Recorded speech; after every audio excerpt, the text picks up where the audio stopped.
Sufficient ఉంది కాబట్టి water అనేది ఈ రూట్స్ కూడా గ్రీనిష్గా ఉన్నాయి అబ్జర్వ్ చేయండి. సో రూట్స్ ఎప్పుడు కూడా ఇట్లా గ్రీనిష్గా ఉండాలి. గ్రీనిష్గా ఉంటే మొక్క హెల్తీగా ఉన్నట్టు.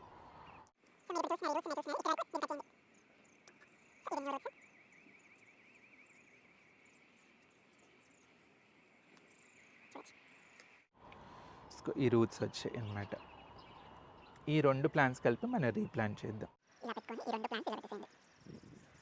ముందు మొత్తం పాట్ అంతా నింపేసేయకూడదు. జస్ట్ ఒక కొన్ని లైట్గా మధ్య, ఎందుకంటే aeration is very important thing. ఈ రూట్ పాట్ కవర్ అయ్యేలాగా ఇలా ఒకటి. ఈ రూట్ పాట్ అనేది దీనికి స్టిక్ అవుతుంది. ఇది స్టిక్ అవ్వాలి. ఒక 2-3 డేస్ కొంచెం కేర్ కనుక తీసుకోగలిగితే ఈ రూట్ పాట్ స్టిక్ అవుతుంది. దీన్ని బేస్ చేసుకొని మొక్క పెరుగుతుంది.